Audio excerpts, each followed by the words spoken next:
That is Utah Main Street Media. We're so happy to have you join us. I'm your host today, Dalane, England. This is the Liberty Mom Show. Liberty Moms are the original Secretaries of Defense. We are the real defenders of the home front, and we are there when it comes to defending our families and our communities. And we have a great show for you, a great lineup. First of all, we're going to be talking about veterans and Memorial and honoring those who have served our country, fought for our country, and most sacredly have sacrificed for our country, that you and I would be able to live in a free country and be able to do as we ought to do. We also, as we're going to have a couple of amazing guests. One is Dr. Ron Mortensen, who is a veteran, has served in the military his entire life, adult life. And we also have Julie Hattabaugh, who is a military wife and a mother-in-law. And she has done a lot in defense of our freedom and working on for veterans and honoring veterans and the Veterans Park in Bountiful.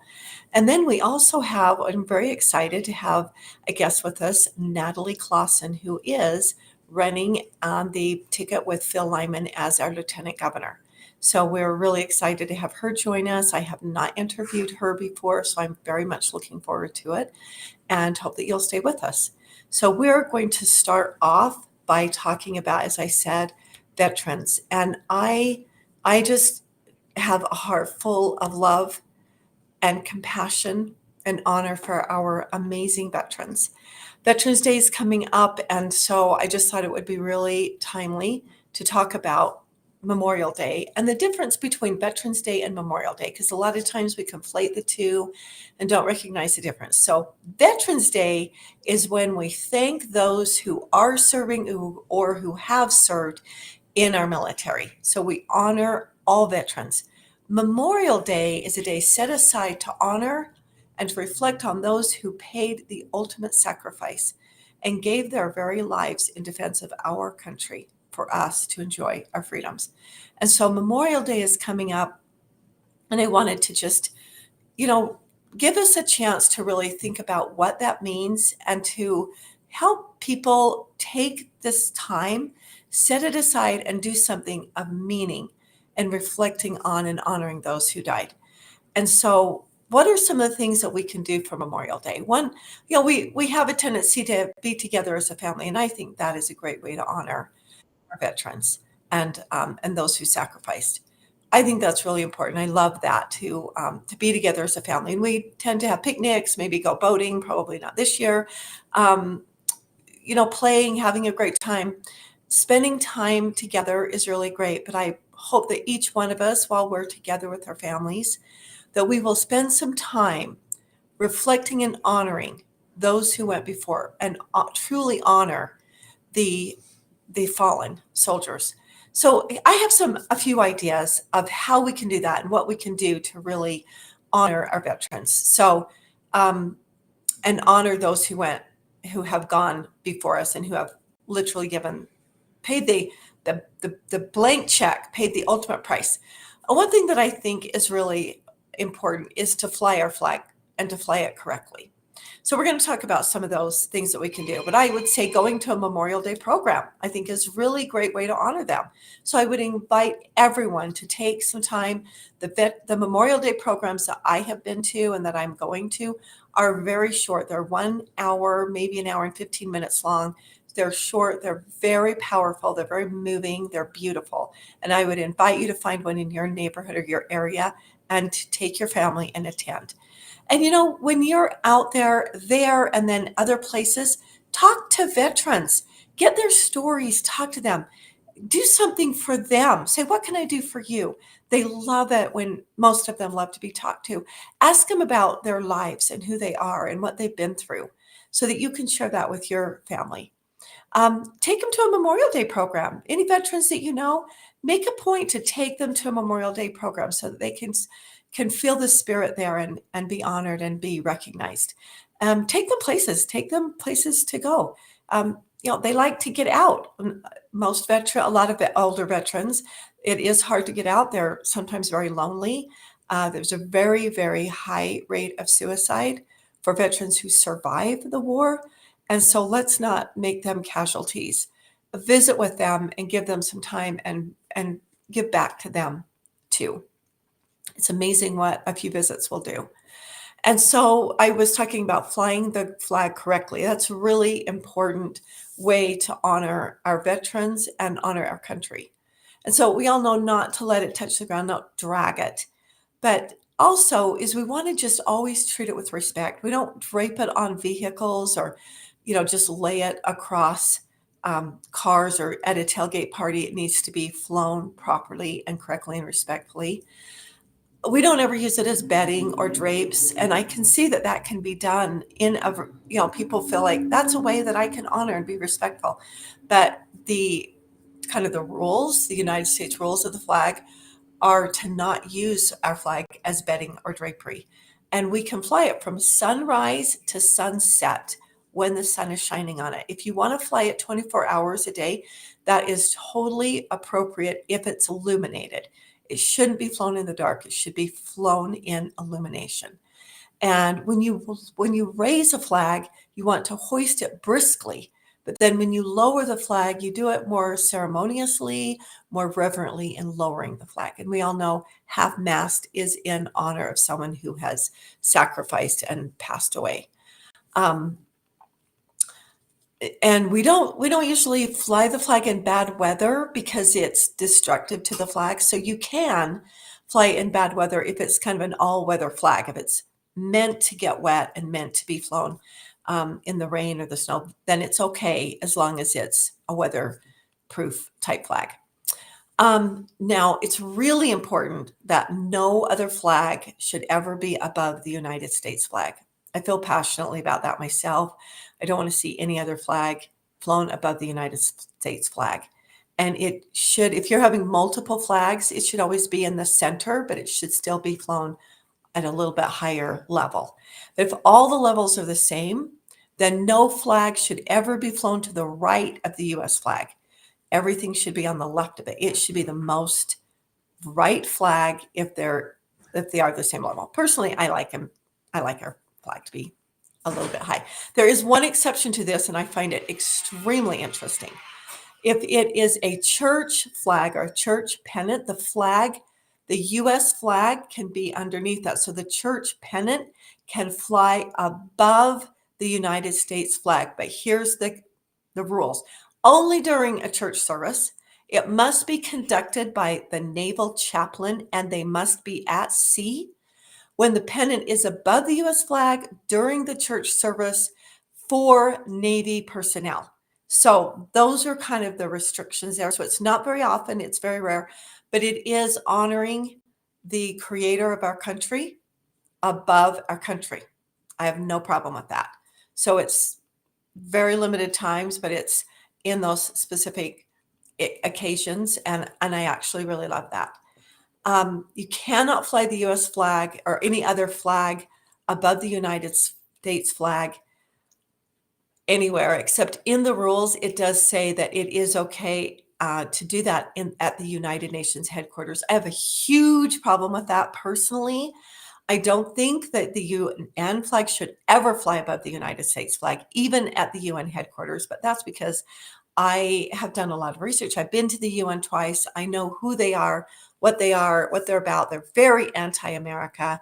They're very anti-freedom. Frankly, they're anti-family, anti-God. So I do not ever want to see the US flag flown underneath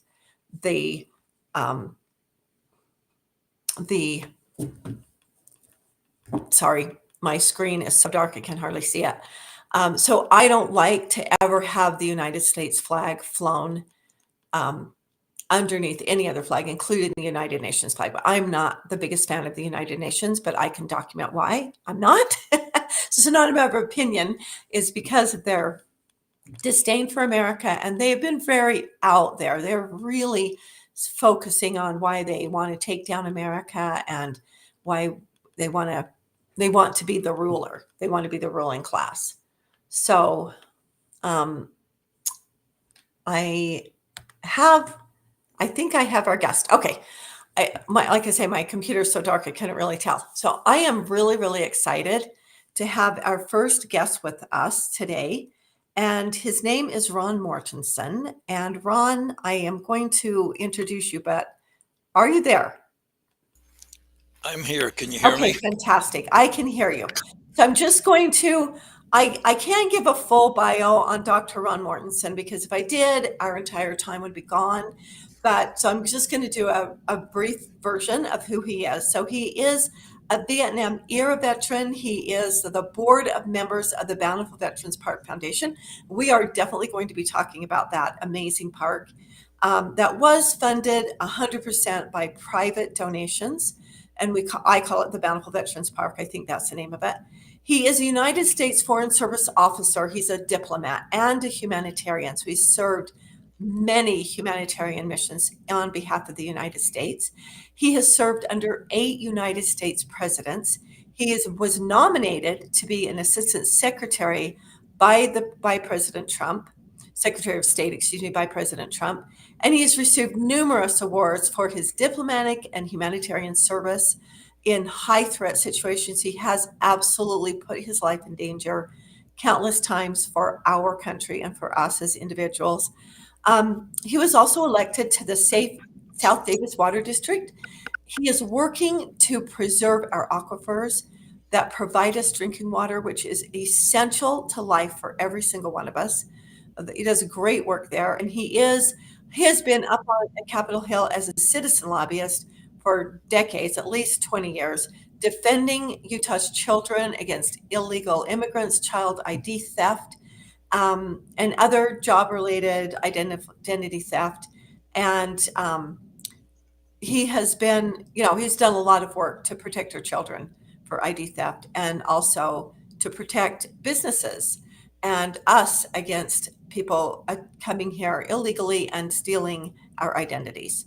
And also, I have actually worked with him also on our medical privacy and making sure that our medical privacy laws are upheld and that there is a huge force. And I will say specifically, Representative Ray Ward is trying very hard to undo those laws and to make it so that all of our personal private information is in one database so that it's accessible to anyone in the medical industry. And I'm very against that. And Dr. Ron Mortensen has been really helpful in helping us protect um, our identity and our medical information. Medical data is like gold. It's very, very valuable. So this is really important to protect us from that. And also, one last thing, he was the director of HR for the 2002 Winter Olympics. It was here in Utah. And Ron, I'm not seeing you, so I don't know if you're keeping your camera off, but I prefer to see you. But, we're all about freedom, so we don't force anybody, but feel free to show us your cute face if you want to. But we're really glad to have you. So, Ron, we welcome you. And I wanted to mention one more thing about you, which hopefully you might bring up, is that you are a candidate running for Senate District 8. So you are running to be a state senator, and that would encompass Bountiful and West Bountiful and Woods Cross and a little North Salt Lake and some of Salt Lake, right? Is it all of North Salt Lake and a titch of Salt Lake? All of North Salt Lake. Okay. All right. So, Ron, first of all, my first question to you is, and I ask you this because I know you are so aligned with the Constitution. How did you get to know so much about the Constitution? How did you learn about it? Well, I guess I learned some of it because I have a PhD in political science. And I don't know if that qualifies. Is that real? Can you really learn about the Constitution learning political science? well, I am so old that when I was going through graduate school, we still had a love for country and still respected the Constitution. And I was in there during the 60s, and that's when things started to change before we had all of the revisionist political scientists and historians and everybody else coming online, and the university is really changing perspective.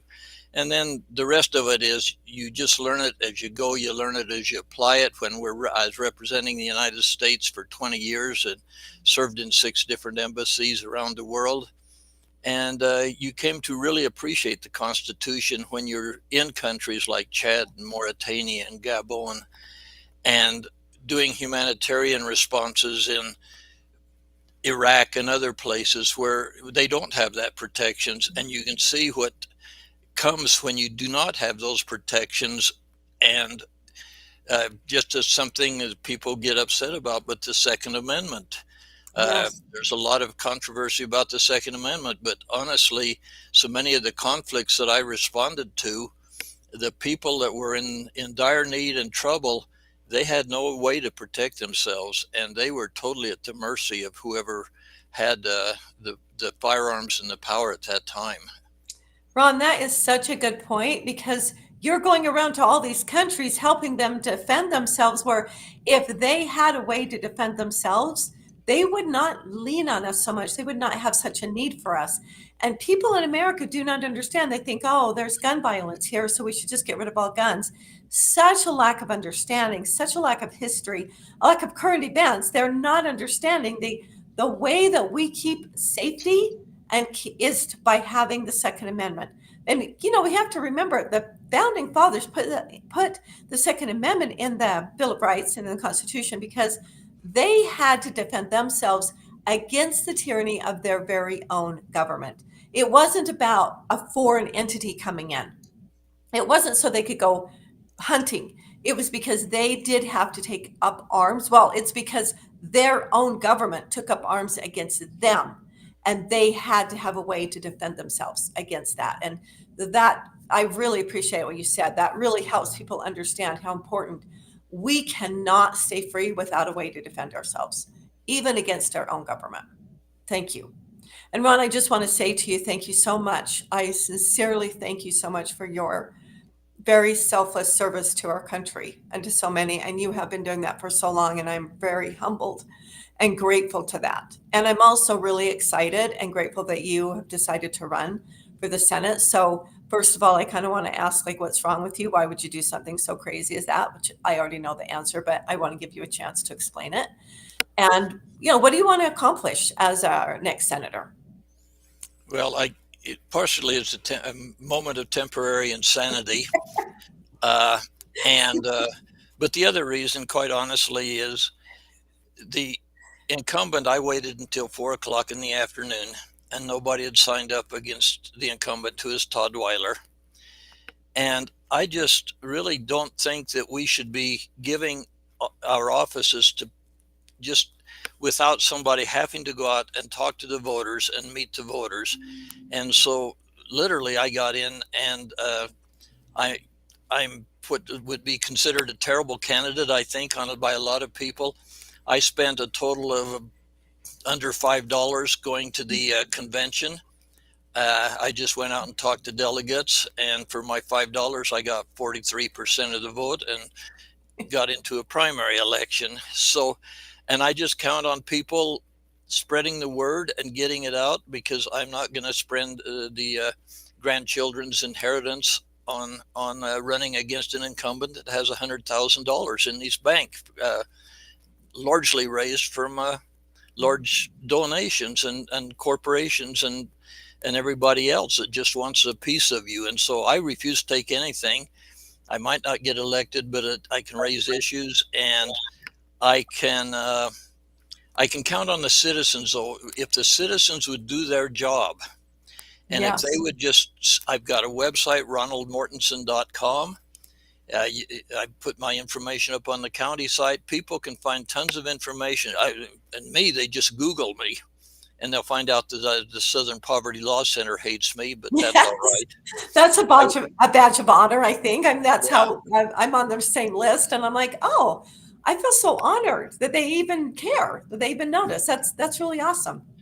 So if citizens would do their due diligence and quit relying and forcing, and in a way we force the people running for office to go out and take all this money from, and sell their soul in order to get in, and I will not sell my soul to get into office. So that, and the reason I got into, another reason I got in, and Dalane, you're up there all the time. When we're up there, there's hundreds and hundreds and hundreds of bills. Yes. And the legislators are all running their own bills. They spend time, they have to get the bill drafted, they have to work with the stakeholders, they have to get it out of committee, they have to get it out of the House, and then they have to go over to the Senate and committee, and they spend all their time focused on their own bills. And by that time, with all these other bills coming through, they haven't got a clue, to be honest, what's in a bill, and they just are voting blindly on an awful lot of this stuff. And I think last night in the debate, Senator Weiler said that 90% of them were passed unanimously. Well, I'll tell you what, if they're passing them unanimously, they don't know what's in those bills. And I just an example from this last session, on a Sunday night, I saw an innocuous bill called Health Data Authority, and that would have extended the authority of the health department to collect all of our health insurance information. Every time we go to the doctor, the health department gets a copy of our health insurance along with our name, our social security number, and our diagnostic code. They also get our dental records and our prescription records, and they use the social security number to tie them all together. And then that information is given in total to the University of Utah. And then that's given to academic researchers and who knows what. Well, that bill was, all it was removing the sunset on it, on that organization, on that entity. And it had passed out of committee. All of our good conservatives had passed it out of committee 11-0.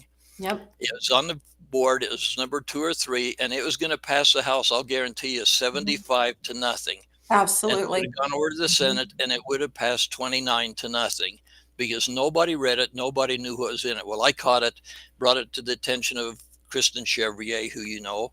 Yes. And we had Carrie Ann Lisenby on the line at 8 o'clock on a Sunday night, and Carrie Ann stopped that bill the next morning, and we were able to really revise it. We totally changed it around from a decision-making body to an advisory body. We got privacy advocates on it.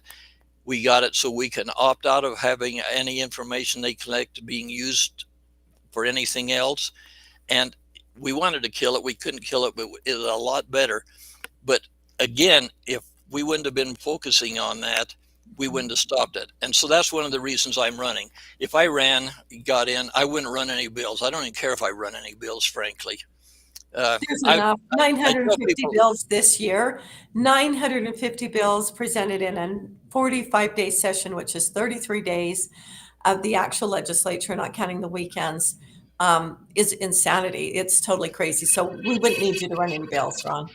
I'm with you. Yeah, and that's why I tell people I'd run one bill maybe that I thought was really important, one bill that a constituent wanted, and one bill to get rid of a stupid law or regulation. Right. But if I didn't run any, that's all right, because what I want to have is citizen advisory groups with content information that would keep an eye on all of the bills and would raise these, like I raised this bill to Kristen, and I raised it to Carrie Ann Lisenby, who is a legislator, and she was able to take action. I'd be there for people to contact me and for me to take action and work it from the inside. And so and I think if I did that, it would be really good.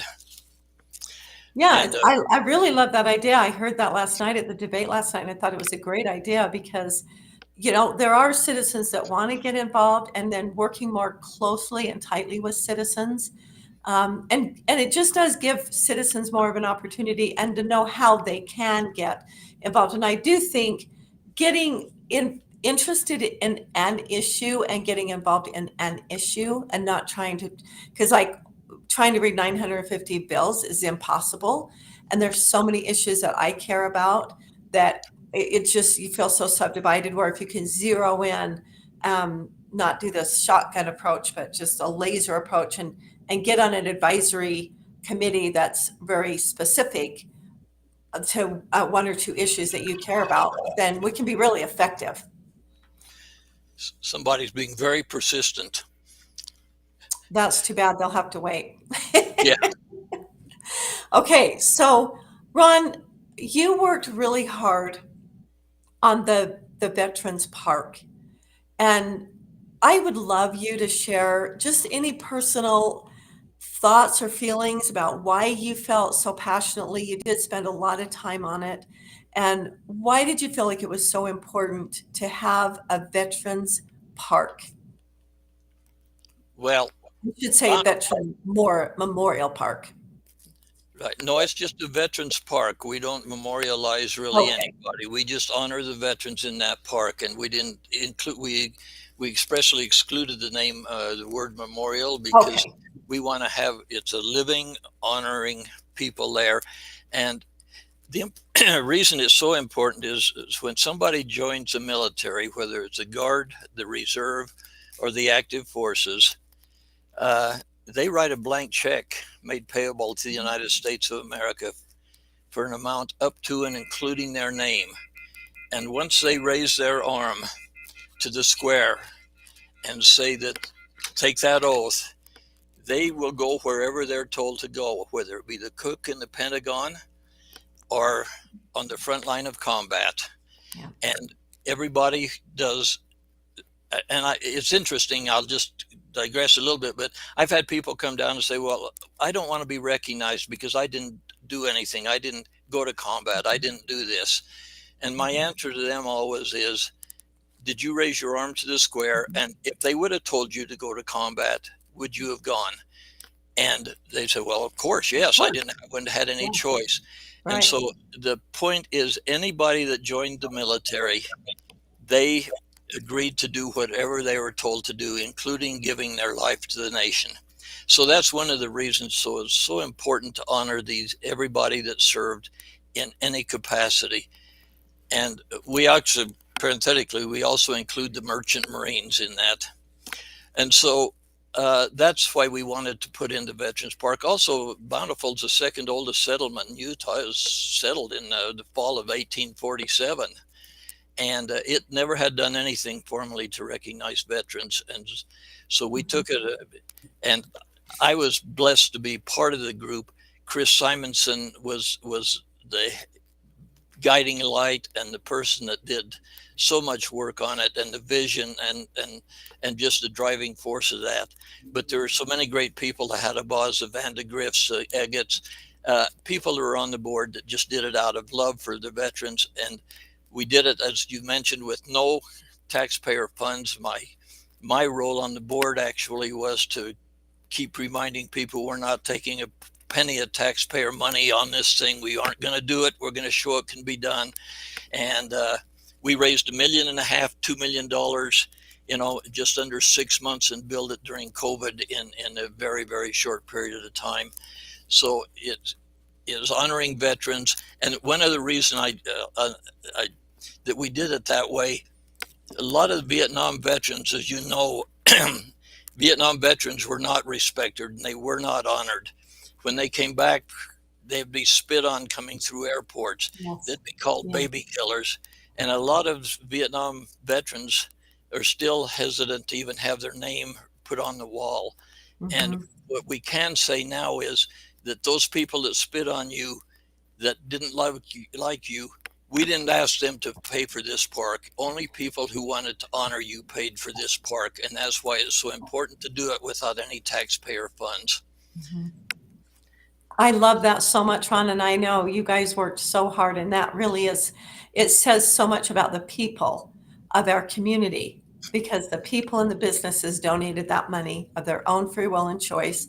And it makes that park so much more precious. And I just really appreciate, and I'm so grateful that you did that. And you do have, if you have a family member or yourself that lived in Davis County, is it all of Davis County? No, it's South Davis, Centerville. South Davis. Okay. So Centerville, South Davis County. West Bountiful, North Salt Lake, or Bountiful. Yeah. So if you live in that area from Centerville to North Salt Lake, or you did live in that area and you are a veteran, then you can have your name added, or you can have your loved one's name added to the wall. And I love going to the Memorial Day program. I want to just invite everyone.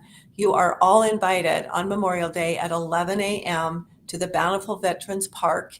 It's on, I guess, I don't know, what's the address? Is it First East? I think the official address is something like 790 South 100 East. Yeah, so If anybody knows it's about about 8 South and 100 East. So it's in between Main Street and First South. So if you go to Main Street, you'll find it. If you go to First South, you'll find it, because it's in between there, and it's just barely south of Fifth South in Bountiful. And it's very beautiful park, incredibly beautiful. And the program is always just teardrop, just very moving and inspiring and very beautiful. And I love just being able to cathart with other people who love America and love our veterans. So it's a fun time to come and be together and just take that hour out of your day and go honor our veterans. So you're invited to come to our Bountiful one. I encourage you, wherever you are, to go to one anywhere. Just go honor our veterans at any. And if you don't know one, then create one. Just have some family and friends over and honor our veterans. So Ron, thank you so much for being here. Thank you for your service. And I would like for, and I really am really grateful that you are running for the Senate. And you did an amazing job last night at the debate. I thought you did an excellent job. I hope more people will be able to see that. I hope you'll send that out to the voters. And tell people, just remind people how they get in touch with you if they want more information or want to. I don't know if you'll let anyone make a donation, but it helps. Yeah, no, I'm not taking any donations, but if you can go to ronaldmortensen.com, and if that doesn't work, it's ronaldmortensen.wordpress.com. And that has my email address, my phone number, and it has why I'm running, who I am, and how I differ from Todd Weiler.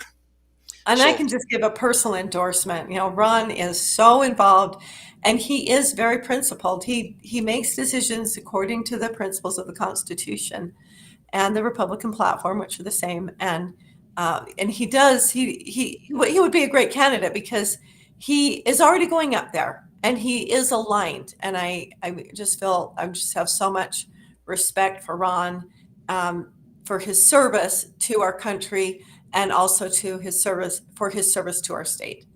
So thank you, Ron. And one of our callers said, "Thank you, Ron. God bless you." So I just wanted to share that with you because I don't know if you can see it. But yeah, and if you scroll down just a little further, there's a thing that says why my values, and there's lots of pictures on that and explaining what my values are, and it's done through things that I've actually done, and not learned the value of work and responsibility early in life. That was me with my stock show calf. So it goes on through that, and it'll give you a hint of who I am and what I stand for that way. Thank you so much, Ron. Yes. Thank you. Really appreciate it. Thanks. Time for being with us today, and appreciate all your service. Thank you so much. Thank you. Okay, we are going to bring in our next guest, which I'm very excited to have with us. I just wanted to make sure everyone is aware that this is brought to you by KMMU, that's Main Street Media, Utah. We're live on YouTube, Twitter or X, Rumble, and KMMU.org. And so feel free to join us at any of those places. And we're really, really thrilled that you're with us. And we're excited to welcome our next guest, Julie Hattabaugh. She is another Liberty mom, without a doubt. And Julie has, as I said at the beginning, Julie is a military wife, and she's also a military mother-in-law. She is the president of American Legion Auxiliary, which is for, I'll let her tell you, people that are related to members of the military. And she was also on the board of the Bountiful Veterans Park. And she worked so hard and did so much work. And I just really hope everybody will go and see it, because it is an incredibly beautiful park. It is beautiful. I love going there. It's amazing. So Julie, welcome. Thank you so much for taking time to be with us. Thank you. She's also I don't know, can I say this? I'll ask you. I'll ask you privately. Is it okay to say that you're a cancer survivor? Can I share that? Sure. Yeah. Can you hear me? She's not a, yes, I can hear you. Thank you so much. Okay. She's not a victim. She's a cancer survivor. She is tough as nails. Like, this woman has been to outer darkness and back, and she still has a smile on her face. She's just like, how can I create value? How can I serve my fellow beings? And so she's still on the front lines, just making things happen. So I am just so impressed. She could be curled up in a ball, feeling sorry for herself, but not Julie. She's out there making things happen. So welcome, Julie. We're so happy to have you with us. We have so much to talk about. Thank you. Thank you. Thank you so much. So, Julie, I want to ask you, because I have found you to be very principled and very constitutionally minded. How did you come to learn about the Constitution? You know, when I was in high school, one of my best friends' father was a congressman, and we would campaign for him. And just through that experience, I got to know more about the Constitution and the workings. And then I eventually went to work for him in Washington, D.C. in his office. And just having all that around me and learning more about Congress and everything, it just instilled in me a desire to know more about our Constitution, become more principled, and just I loved our country so much. And then I became a political science major, wanted to go to law school, but then changed my mind on that, got married instead. But anyway, that's where it all came about. That's how it all started. That is awesome. I'm kind of impressed, and I will admit I'm surprised that you learned about the Constitution from a congressman. You know, because a lot of times they are so removed from the correct principles of the Constitution, they get really sucked into just doing what people want and trying to buy votes by passing things that are completely, you know, they seem really nice and they're real emotional, but they're not necessarily the proper role of government. You know, that's interesting you say that, because part of my responsibility when I was working in his office was I had to do a lot of research in the Library of Congress. Wow. And I would go in there and I learned the difference between between the federal government and the state government. And I was naive. I didn't realize, you know, how much land that the federal government owned in Idaho or in Utah. And, you know, it was eye-opening to have that experience, for sure. That is wonderful. Yeah. That, you know, there's nothing like studying the Library of Congress. It's amazing. And Yeah. you've got the real documents right there. People like to kind of rework the words and kind of put their own spin. But when you go to the Library of Congress, you're getting the original documents. That is a place you can really trust. I love that. That is really exciting. Okay. So, Julie, Memorial Day is coming up. Yes. And I'm going to be seeing you at the the Memorial Day program that starts at 11 o'clock at the Veterans Park in Bountiful. Right. And okay, what made you decide to get on board? You're on the founding board of the park. What made you feel so passionate about this? Well, being a military family, you know, from way back when, grandfathers, fathers, husbands, sons-in-law, it just becomes a part of who you are. And Eric is the commander of the American Legion, and I became the president, and we just got so involved. Chris Simonson, as you've heard from Ron, by the way, Ron is amazing. He totally has my vote. Yes. But we just partnered all together, and just kind of this mom and pop group that were very like-minded decided we want to build this park. Our veterans, we owe it to our veterans.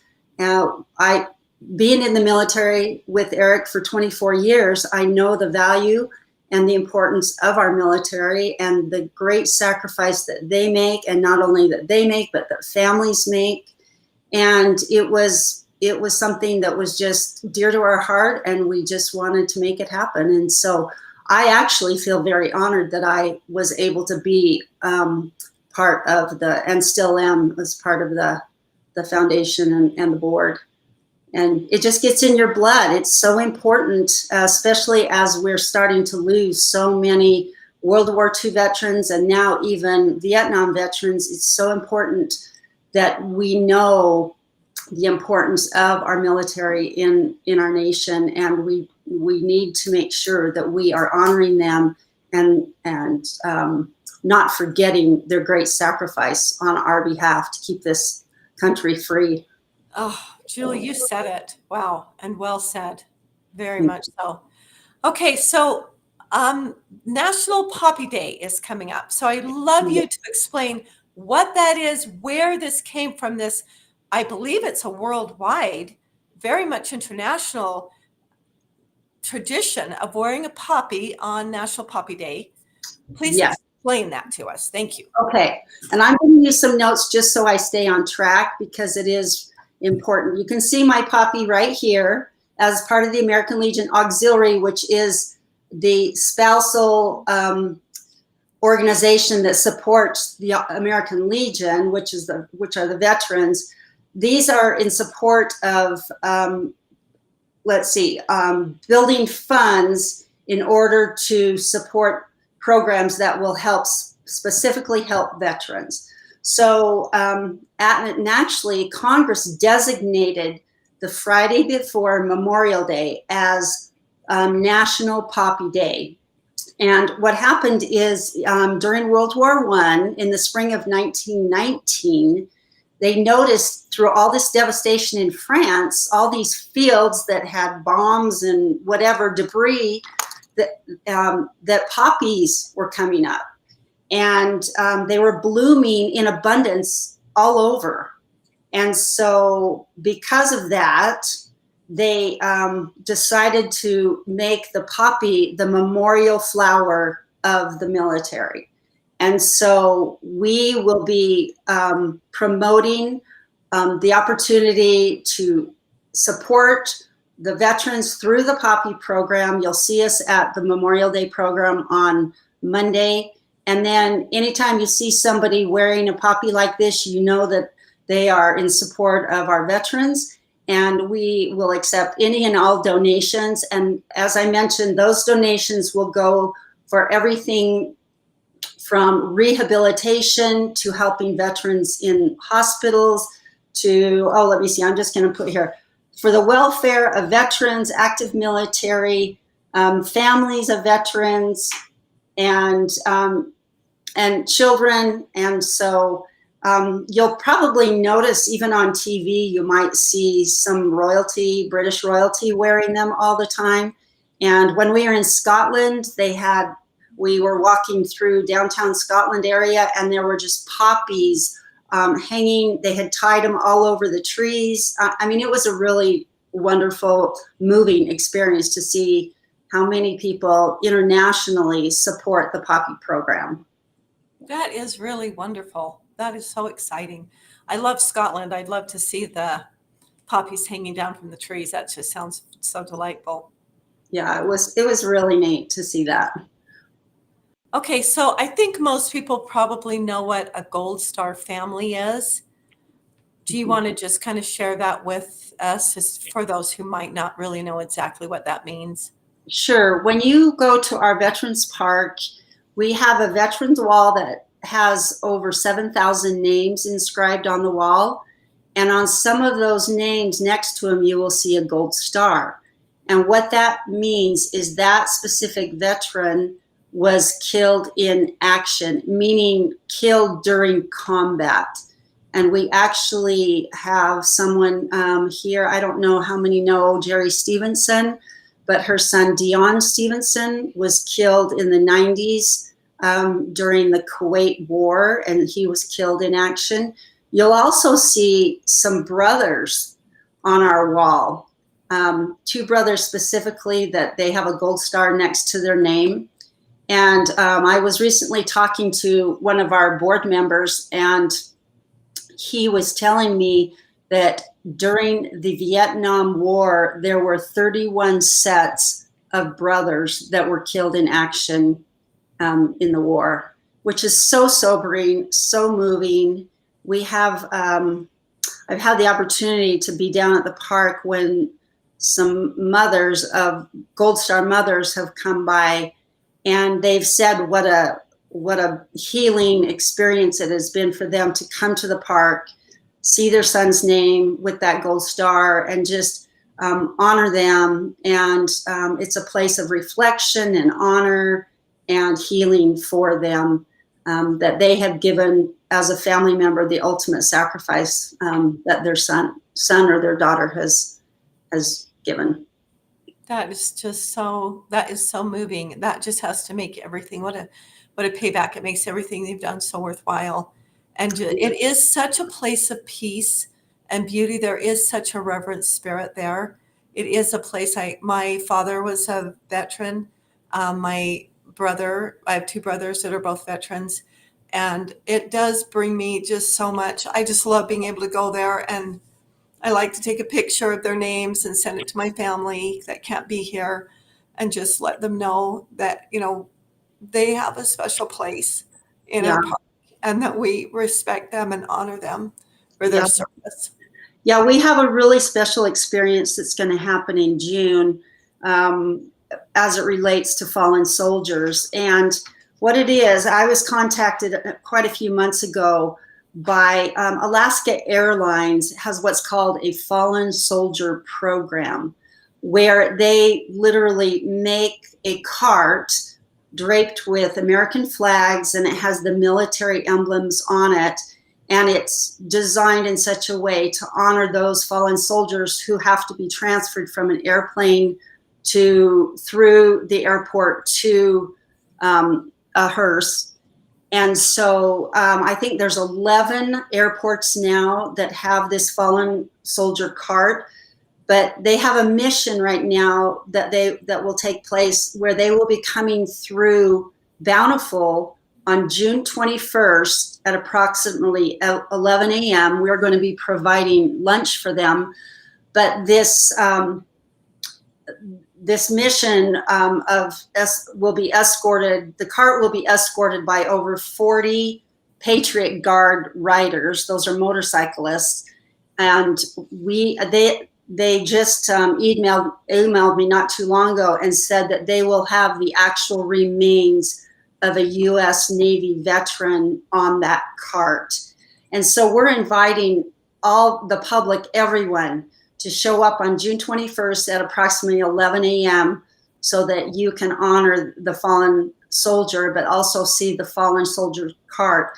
And one of the things that we are looking to do is to partner with them and get one of these fallen soldier carts for the Salt Lake City airport. Julie, wonderful. That would be amazing. Yes, that is awesome. Yeah. Love that. Yeah, and my understanding is this fallen soldier is actually coming from Seattle, and he's going to be buried in Tennessee. Is that right?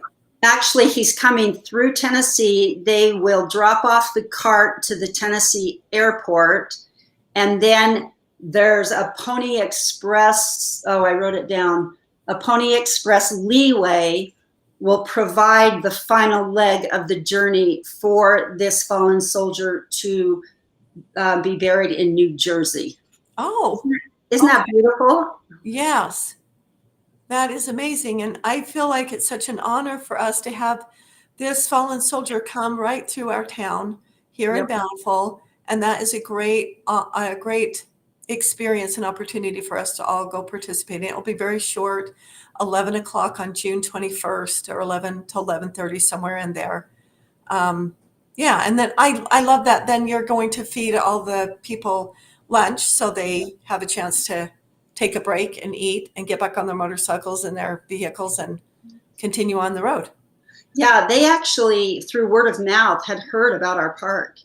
And actually, I think somebody had come to the park and they said, we need to make sure we get off the freeway.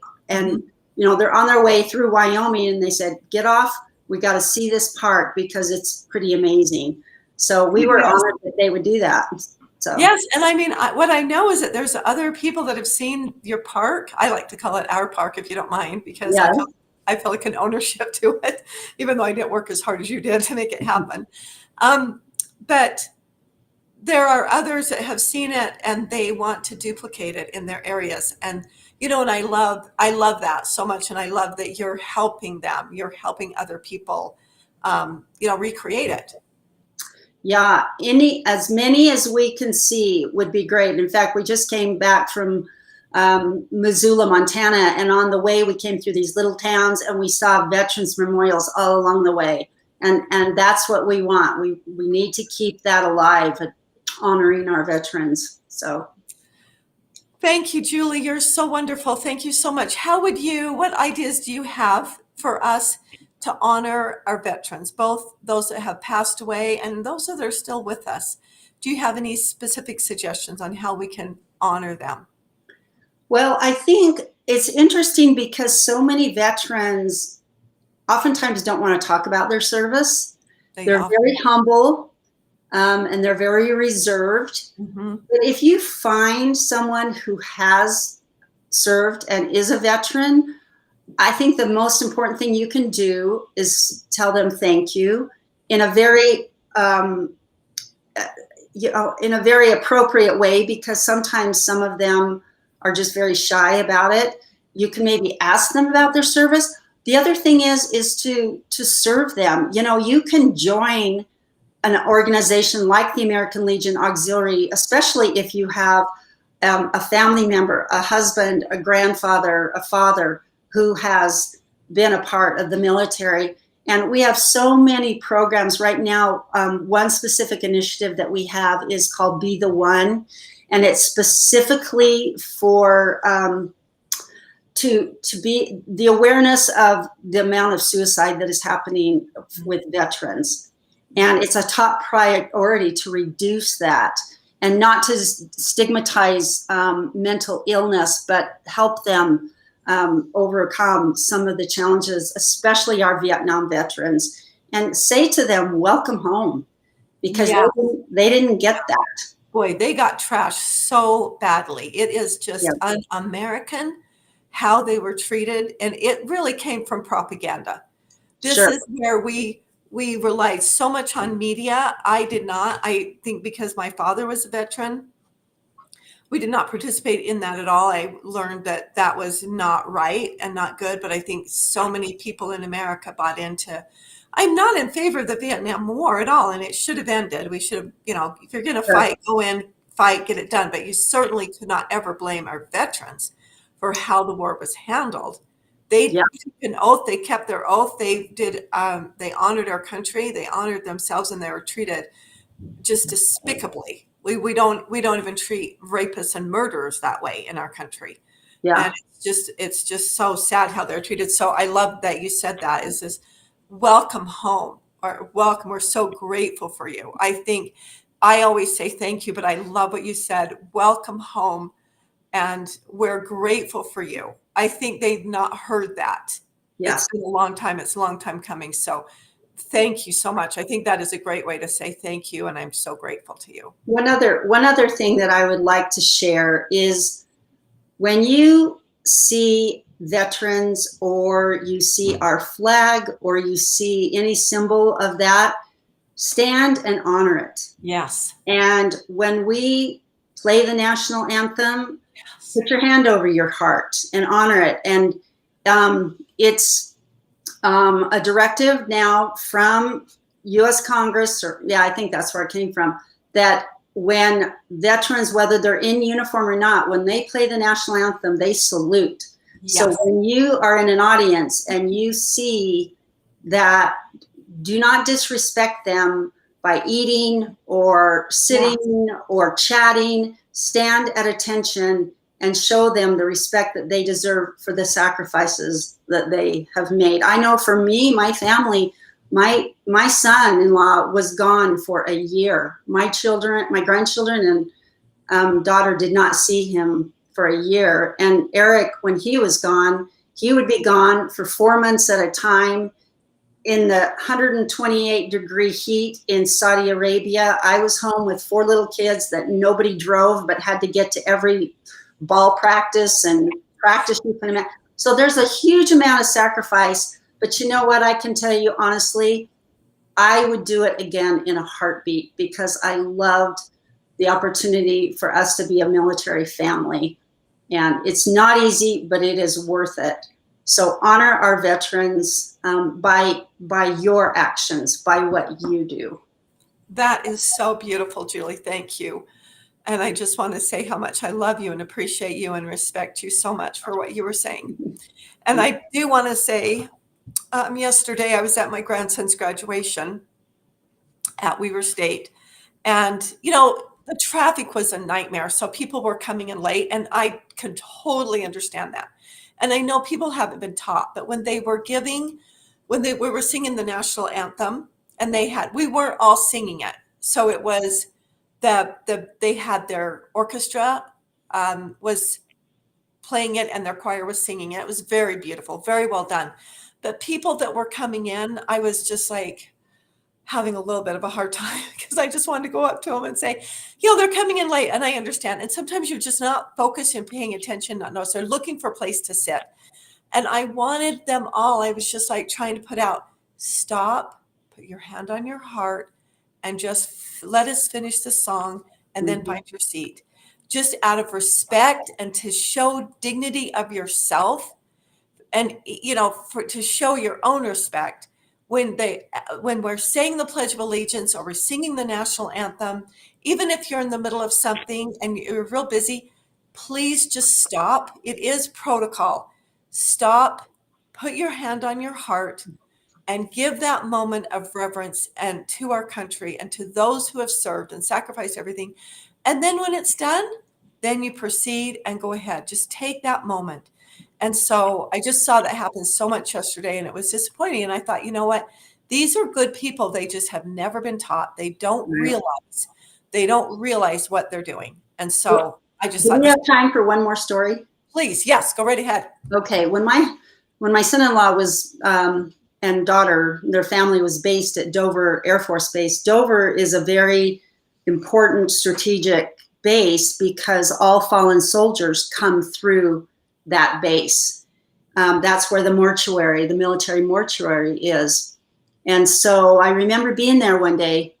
We were just coming out of the commissary, groceries, grocery cart. And my daughter said to me, "Stop, Mom, stop," because something had come over the announcement, the radio or whatever, that she recognized. I didn't know what it was. And she said, "It's a dignified transfer." And at first I didn't know what that meant, but she said, "Just stop right where you are." So I looked around and everybody had stopped. People had gotten out of their cars in the middle of the grocery parking lot. People were stopping in the park, wherever they walked. And for about 5 minutes, nobody moved. And what had happened, what was happening is a C-17 plane, which my son-in-law, that's the plane he flies, was transporting a fallen soldier. And it was just the respect and the honor that entire base gave every time a fallen soldier was being transported from the plane to the mortuary. And it was so moving. It was just, I mean, I'll never forget it because it was so moving. So if only every child, every person could experience that. My son-in-law did bring home once a fallen soldier in the back of the cargo area. It was a female soldier that had passed away in the Middle East somewhere. So. Wow. That just shows the love and the respect.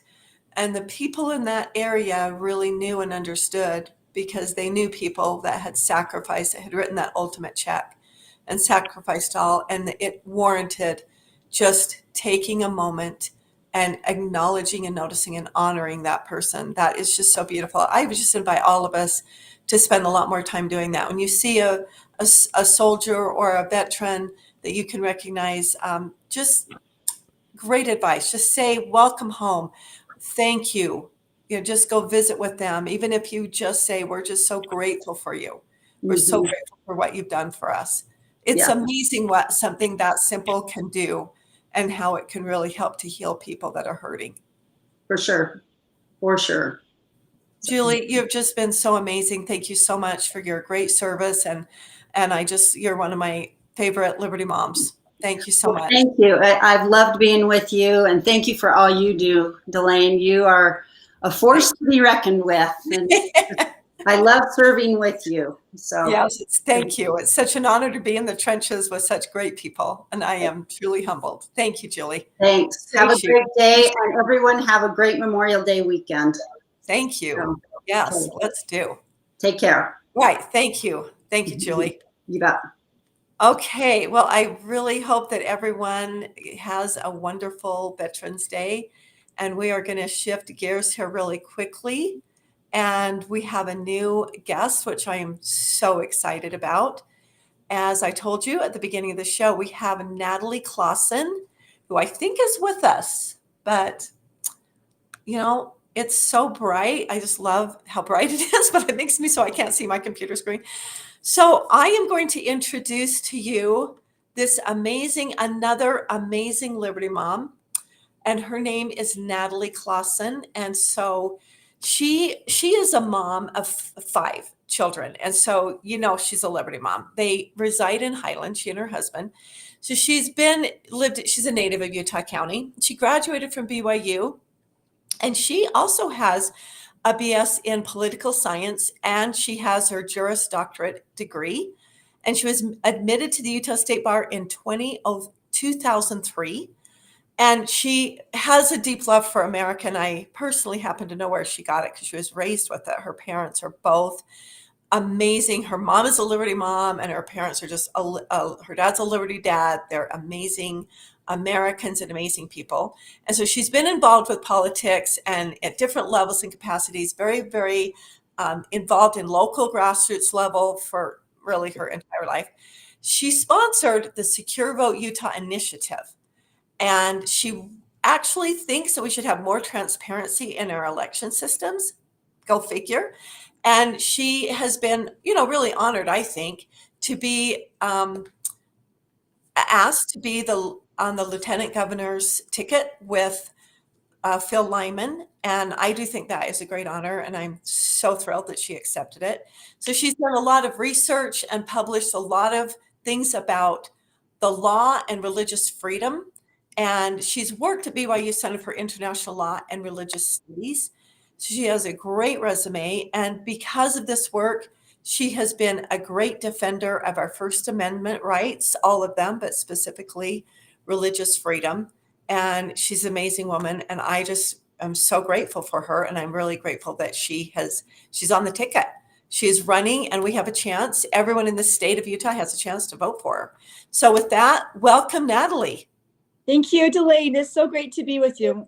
Thank you. Thanks so much for taking time, because I know you're really busy on the campaign trail. There are not enough hours in the day, so much to do, but we're really grateful that you'd be here with us. And we really want all of our viewers and listeners to get to know you, because, it's not very often that a lieutenant governor becomes governor from a governor dying or being removed from office or whatever, like something like that happening where the governor, and because that is why it's so important who a governor candidate chooses to be the lieutenant governor. You could end up being governor that way. That Mike Leavitt did step down to get a federal job, and so then his lieutenant governor became governor for a time.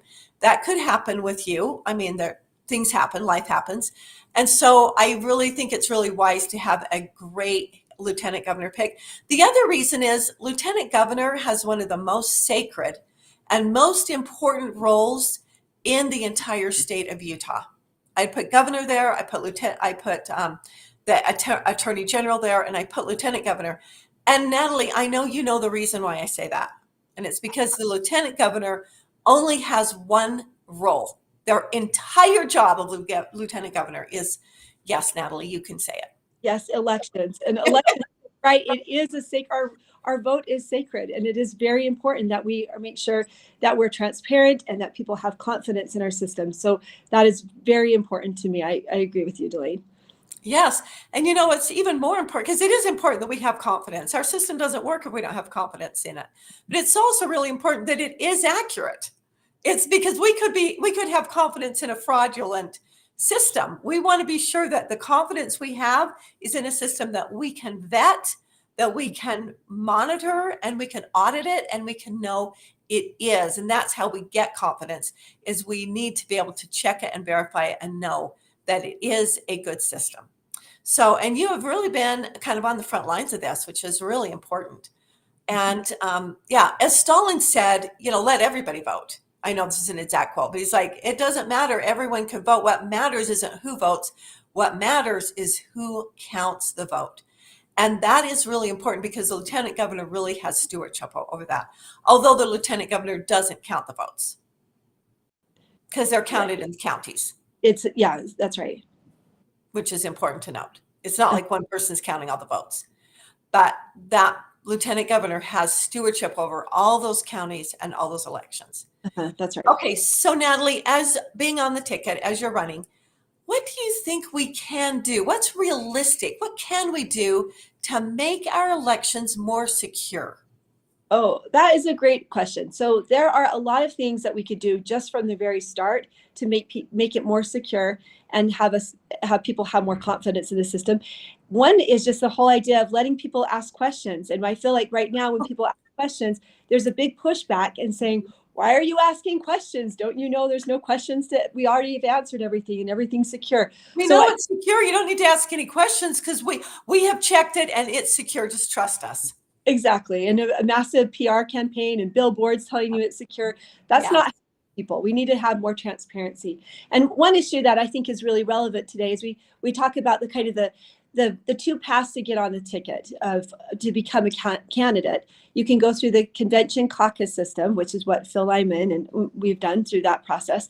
And then there's, because of SB 54, which I'm sure most people are familiar with, there's a way to bypass that and to get the signatures to be able to go on the ballot. And that's the path that Governor Cox and others have taken, where they didn't pay attention to the whole caucus system and got their signatures. Well, one question is with the signature verification, we're told that he submitted and verified 28,000 signatures, which is the number that's required. But we don't have access to any of those signatures. I just find that's very interesting as this person who's been involved with multiple statewide initiatives to gather signatures. We would gather those signatures. They were turned into your county clerks, and the lieutenant governor would compile that information and make it public so people knew these are the names of the people who signed, and this is the number who signed. It was very public for people to see. But in this situation with the candidate gathering signatures, we can't even find out how many were turned in. And we don't know how many were verified. And even we've made phone calls this week up to the lieutenant governor's office. And you said it's done by the counties. In this case, they asked the Davis County clerks to verify the signatures because it's to recuse themselves from the process. But Davis County couldn't give us the number, referred us to lieutenant governor's office, and they said if we really want to know, we'll have to grandma that information. So that's just one example of something. People ask questions. Let's give people information. Let's be transparent. Let's let them know this is the number of signatures were gathered. This is the rate of verification, and where it's just people we need to know these kind of things. We need more transparency to have confidence. Transparency, when you're doing everything above board, you want to be transparent because you want to show everyone, you want to be able to demonstrate and show that everything is correct. And I can't think of a really great reason why we wouldn't want to be transparent about elections. Of course, we want to be careful of, we don't want to be transparent with who voted for whom. We don't want that. But we just want, here's the numbers. And yeah, all that the results need to be very transparent. Mm-hmm. Okay, so how do you feel about, something super egregious like having people show their identification in order to vote? How do you feel about that? Because it's like, well, we certainly wouldn't want to burden people with showing identification unless you're doing freaking anything else in the state. Because if you want to do anything else, you have to show your ID, practically have to show it to buy vegetables at the grocery store, but not yet.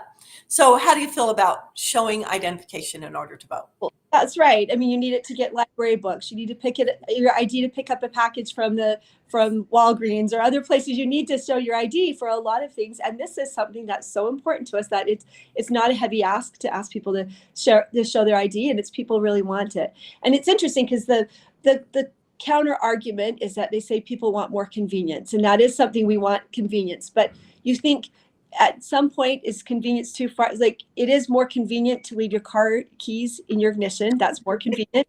But is that Yeah, it's very convenient. right? It's very convenient for the thieves as well as yourself. Right. And fast food is convenient. I mean, there's a lot of things that are convenient that we know probably not the best thing. So there's things that we should do.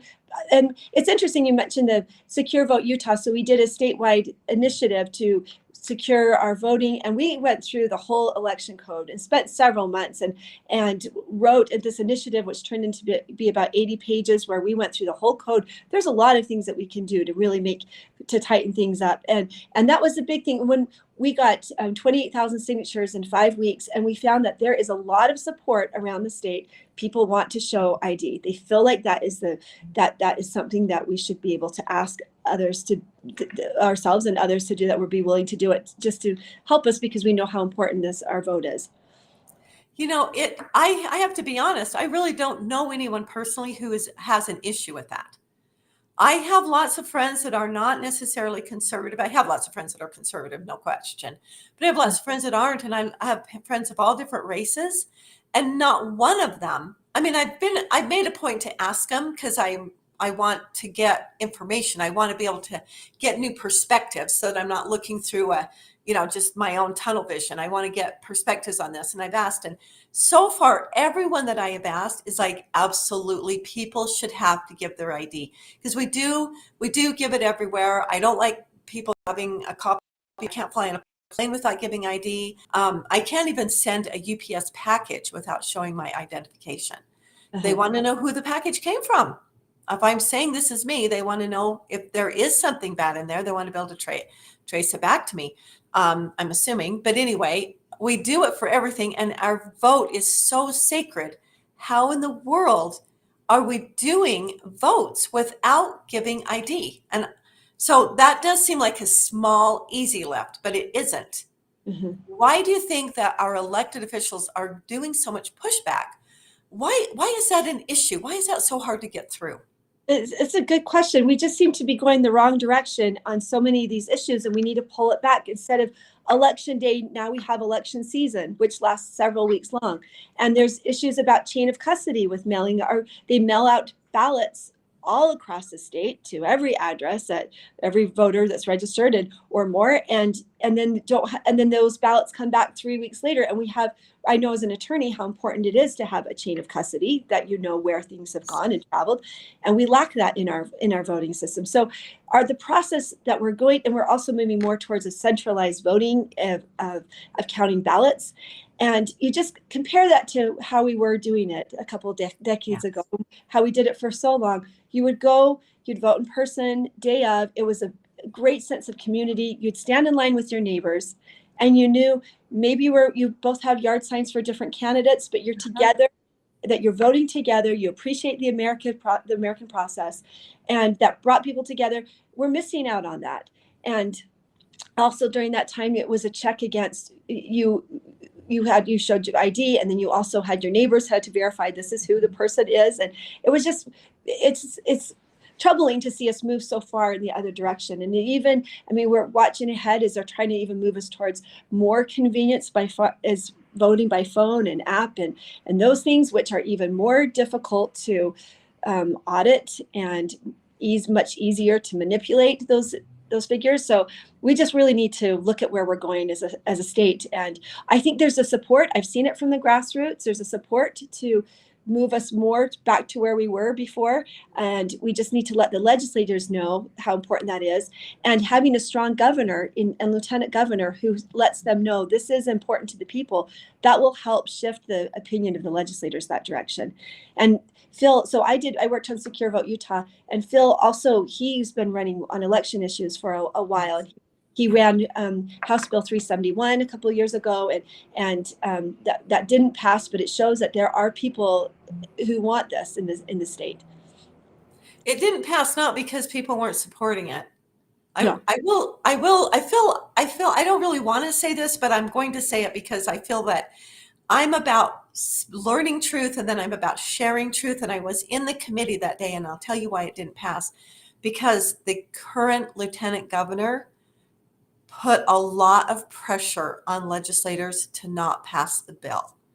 And that is why. And I just want to just take a real quick moment in a little Constitution sharing some truth about that, which, there's the lieutenant governor is in the executive branch. The legislature is in the legislative branch. They are not supposed to be in the same branch, and they're not actually supposed to get along too great. There's supposed to be a little tension there because their powers are separated, and they're supposed to check and balance each other and not sing kumbaya and all be all together, la, la, la. They're supposed to be. So I really took issue with the legislature feeling the need. Now, sure, the lieutenant governor has every right to go in and share their thoughts and their ideas and their perspective. Absolutely. I was very saddened to see the legislature cave to that political pressure that was being pushed there to not pass the bill. And it wasn't because the legislators didn't agree with the bill, because I talked to many of them before the committee, and they do understand that we need to have, our legislators are amazing. Most of them are really good people, really honorable people. And that was really sad. So we do need to have someone in a position of both governor and lieutenant governor who understands this issue and is willing to stand up for it and stand up to a lot of establishment pressure. I don't know what is happening. I can't prove it, but I know something is happening, and our elections are not as pure as they're being, because we don't have the chain of custody. It's just unbelievable to me that we don't have chain of custody, having 3 weeks to vote. Who thinks that's a good idea? I can't understand it. It's convenient, but it's totally dangerous. You're dropping off ballots at a place where there's no oversight whatsoever. And then we don't, and by law, there's supposed to be 2 people at least overseeing those at all times. And then we don't even know when that's being opened and collected and being moved to the counties. And there's just no chain of custody, no oversight on that whatsoever. So and we have seen videos in many places, not necessarily Utah, but many places where people have been stuffing those ballot boxes in the middle of night with tons of other ballots. And so, one person can only vote once. So I don't know why one person would show up with 20 or 30 or 50 ballots to stuff in there at once. That's right. I think you're right. It is interesting. I think we'd feel better if we could ask questions and get answers. But right now we're feeling so much pushback about that. And like you said, like we even during that hearing, we had the lieutenant governor stopped someone during the middle of her public comment to try to stop what was happening. And I know from our efforts when we collected those signatures across the state, when the day came, February 15th, we turned in our signatures. The paper reported we had 5,000 signatures. And we thought, that's not right. That can't be right. And we started doing our own internal audit and contacting the county clerks and saying, how did you get this number that we only turned in 5,000? And then we got back to the lieutenant governor's office and they said, oh, actually, you had 23,000 more. You had a total of 28,000. And we just stopped verifying it. But that's not, when I checked with the reporters, the number they gave as turned in was 5,000 total. And so there is an effort, whether it's intentional or not, there is something that's happening to make people feel like that there's not this interest in trying to fix our elections, but there is an interest. And as someone who was collecting signatures on the ground, we heard story after story of people who had multiple ballots sent to their home, or someone who knew a family member was voting for somebody else who had passed away. And they know things like that are happening. And we have some really good county clerks who are doing all that they can within the law with what the law allows them to do to try to make things as secure and as clean as possible. So I know there's some good people involved who are doing this, but Yes. we've got to clean up the rules. We've got to make it so that people can have confidence in it. It's just, there's just too many unanswered questions. So someone, when they receive the multiple ballots, they don't know what's happening, if it's who's voting on them, and when you don't have to show ID. It's just, there's a lot of questions out there. So I definitely know there is an interest throughout the state, and we do want to do what we can do things. There are definitely things that we can do from day one to make people feel better about the system, and to not just feel better because there are checks on it. And so we're excited about this, about being involved in it. Okay, so how do you feel about, because this is actually how we used to do it, but we don't want anybody to know it. If somebody wanted a mail-in ballot, because I have to admit, I love not just the convenience of the mail-in ballot.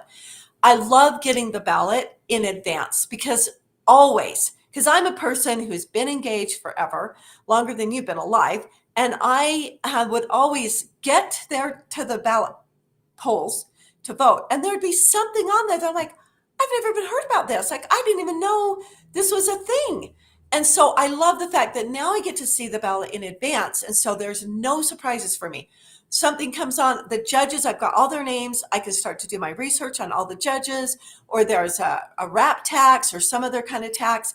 Now I can really get all the information engaged and vet all of these different things that are on the ballot. So that's an advantage to the mail-in ballots, because that really gives everyone a chance to be more engaged and do more homework, which is what we want. We want people to do their homework. But what if you had to actually request a mail-in ballot? Because what we do know is that even with the mail-in ballots and everyone receiving one, and I, as a mother of 6 children and having kids in and out of my house, I have always received at least 1, if not 3 extra ballots that should not be. Plus, people that used to live at my house, I'll get their ballots. So I can't remember an election where I only got the ballots of the people that live in my home. There's always been extra ballots. Now, being the honest, honorable person that I am, of course I just destroyed them. And I did report that to the county as well, so that they would know, so they could clean up their records. But it is a serious problem. But even with the ballots just being mailed out to everyone, only 35% of the people still vote, even with it being so convenient. We still only have 35%. So what if I still want to get a mail-in ballot? I still want to have it in advance. What if I request a mail-in ballot? I do like an absentee, because if I just send the county my ID with my signature saying I would like to have an early ballot, or I could go to the county and get one in advance. How do you feel about that? Where I do show my ID, I still get it. I could still get it mailed to me, but then the county knows they're only mailing to the people who request it. Okay, first of all, I'm seeing a lot of savings in money, because they're sending these ballots out to every 100%, well, maybe 120%, and only 35% of people are using them. So I'm being the fiscal tightwad that I am. That seems like a really good move right there, just saving the money. And I don't see it as being inconvenient. What do you think? Oh, I agree. I think that's definitely something that we could look at doing. I think it's just sending them out in mass, all these ballots to every address, and hoping our rolls are accurate. You're right. It would be much better. I think that's a great idea, that there's a lot of support for that, where you have to request the ballot in advance and use your ID to request it. I think that's a great thing we could do. Utah County is trying something this year where it's a faster voting, where you can bring your ballot in and turn it in with your ID, and then you can vote on day of, show your ID, and you can avoid the line for other people who are voting in person. I think that's a good idea. That's something that people are opting into. But by doing that, it shows the state there are people who would rather go this route, where they are showing their ID and bring their ballot in. But yeah, I agree with you. I think that would be a great thing that we could do to help with the voting. Natalie, you bring up such a good point, and I think this is a great time to give a little advice to people. Everyone should go vote in person, either one of those ways. Like, if you don't want to wait in the line to vote, which I always do, I always go vote in person, mostly just make a statement, because I want to make a statement, because I feel like the more of us that do it, then if we all did that, then that's how we can end it without a law. That's how we can end it. It's just like, if no one participates in it any other way, then that's how it will be done. So I ask everyone to go vote in person. And then Davis County has the same thing Utah County has, where you can, we don't even have to show our ID though, which I really like that aspect. There's a box there, so you can just drop it in. But I love that they can look and see and validate that you're dropping in your ballot. But I don't really have a problem. Like, I could take my husband's ballot with me. I guess if I had his ID, maybe I could show his ID and drop his ballot, and my ID and drop my ballot. Yeah. Okay. So I think that really the message is everyone should go show up. Yeah, that's right. And vote in person. I agree with that too. Yeah. I think it's great to show that is something that we care about in Utah. We like the idea of voting in person. And then even when and there's always an option, like right now you can get the mail-in ballot sent to you, and there's always an option to get absentee ballots too, even if we were voting in person day of. But Yes. I think it's great. It's important that our public officials know that this is something important enough for us, that even if it's that the message of convenience does not overtake everything else. Like we're not making it more difficult intentionally, but we are willing to are willing to sacrifice a little bit for this too. We've had people who've given their lives for our ability to vote, and this matters to us. This is a great right that we have, and we need to really protect it. With liberty comes responsibility. So we have a responsibility to make a sacrifice and do something. I just want to tell everyone, just remind you, you are listening and watching KMMU. That is Main Street Media, Utah. We're on YouTube, X, Rumble, and you can go to kmmu.org if you want. Our shows are all taped, so you can watch the show again later.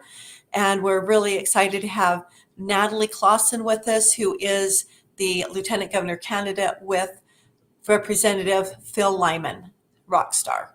And I'm really excited. We're so thrilled to have Natalie, who is also a Liberty Mom. And okay, so I wanted to ask you, well, we're still talking about elections, and I do want to get off that because as Lieutenant Governor, that is your biggest job. It is the number one thing you'll be dealing with, but there are other issues that help us to know who you are. But I wanted to ask you about, there's been this idea of having a Secretary of State, because what we have right now is we have the Lieutenant Governor is elected by the people and is over her own or his own election, because they're on the same ballot with the governor. And so then they oversee elections of their own election. And so there's been a lot of talk, like almost every other state. I think there's only 5 states that do it the way we do. Most states have a Secretary of State where you have the Secretary of State is the one who oversees elections. And even what you could do is have another person over the one election of the Lieutenant Governor or over the Secretary of State. The Lieutenant Governor could oversee the election of the Secretary of State, because we could decide if we want that person appointed or elected. But I would say, obviously, I would want to elect the Secretary of State, not have an appointment, because then you're back to the same thing. So how do you feel about having the Secretary of State in the state of Utah that would run elections? Oh, it's a great idea. And I know that is something that Phil really supports too. And he thinks that's really important. I believe there's only 3 states, I think, in the country that don't have a Secretary of State. And Utah had one up until around 1976. So that's when we did that. But there's been an effort we've seen of consolidating power in the administration and in the executive. And we really want to push back on that. That's the big message with Phil Lyman and me, is that we want to decentralize a lot of the control and the power. We saw an effort in this last administration to even appoint people such as the Attorney General position, school board position, treasurer position. So that's the direction that this administration is going. And we really want to push back on that. We love the idea of a Secretary of State. Let that person handle the elections and have it be separate from the governor's office. So I think that's really important. Natalie, that is such a good point. That's actually the next question that I was going to ask you, is how you feel the current governor, Spencer Cox, has openly stated and made movements, tried to get the legislature to pass a bill that would make it so that the treasurer, the auditor, and board members and one the more office. There's the treasurer, the auditor, and the AG?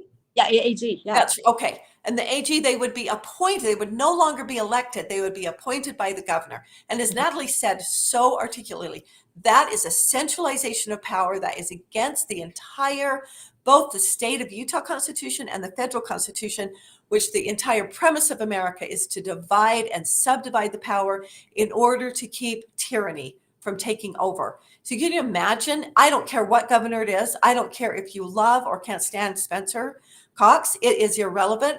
Do you want even a governor that you absolutely love to have all the power to be appointing these? We always know, even if you have a great person in charge, it can be turned over and will be turned over to a tyrant. We've got to keep these powers totally. And that in itself is a reason to not vote for Spencer Cox, but there are a myriad of other reasons as well. That's just one of them. And also, yes, he has had a movement for years, for several several elections, to have the State Board of Education appointed by him rather than elected by the people. There are plenty of problems with the State Board of Education, the state board members, and it's hard for people to know who their state board members are, fair enough, but can you imagine if we had the governor appointing those? I mean, we might as well have a king. So yeah, that is a really big problem, and that is another reason that you wouldn't want to vote for Spencer Cox. So I don't want to spend a lot of time on this, but I do think it's important for everyone to know who's not aware. We have this amazing system, the caucus convention system. We just had the convention a couple of weeks ago. And I can't remember the exact numbers, Natalie, but maybe there was Spencer Cox, our current governor, and then there was Phil Lyman. Do you remember how many of the people, the delegates who met these delegates who met Spencer Cox and met Phil Lyman and others in person and visited with them, asked them the questions, and literally vetted them? What percentage of delegates said, we want Phil Lyman to be our next governor? Oh, that is a great question. Well, it was 67.5% is what he won by. So it was a huge, overwhelming support from the delegates. But when you said that, I don't know how many of them actually even met Spencer Cox before, because he wasn't part of the system. He didn't go to the town halls. He wasn't engaged with it. I don't know if anyone saw him until they saw him at convention with his speech that he was it's very divisive. Well, he did give pizza out at the convention. He did give pizza out. There were a lot of people over there getting pizza from Governor Cox. So 67.5% of the people who met the candidates, who vetted them and talked to them, they said, we want Phil Lyman to be our next governor. So these are not, okay, now this was really interesting because Spencer Cox, because not only as our governor, but as a candidate, of course, he has a right and a responsibility to get on stage and give a speech and try to get people to vote for him. Mm-hmm. So when he got up, and you can Google his speech. You should Google his speech and hear his speech at the 2024 Utah State Convention and hear his speech. He's been kind of this champion of disagree better. And so I'm not going to ask your opinion of, I just want people to think about, do you think was this a good or a poor example of disagreeing better? Because basically what he said, he called out the delegates, he reprimanded them, and he was very angry with the delegates for not supporting him at the caucus convention. He did expect people to just vote for him because he's the current governor. And that's what's so awesome about our system, is this is the only way that you keep it from being a coronation. Just rubber stamp, just whoever's there, they have the biggest name recognition, we just keep going. But to actually vet the candidates, get to know them, the system is so amazing. It's a microcosm of the great republic that our founding fathers and founding mothers created for us. And we're literally the only state left that has a semblance of it. We need to restore it. But I just wanted to bring up that point. 67.5% of the people that were at convention did vote for Phil Lyman. Okay, so I want to ask you on a specific issue, because it's a big issue for most citizens right now, is how do you feel about the illegal immigration that is happening in our country and specifically in the state of Utah? It's definitely a huge concern, and it's a big concern, and we're watching what's happening at the federal level, and we're watching at the state level, and it's affecting our lives. I think there's a lot of people who are being brought to our country and to our state and being promised things, and they're going through the process of that we have people who came here legally.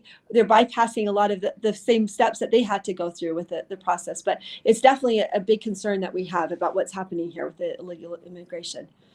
Okay, so you're concerned about it. So if you're the lieutenant governor, what would you do to stop illegal immigrants from coming in and immigrating into the state of Utah? Or do you think you should?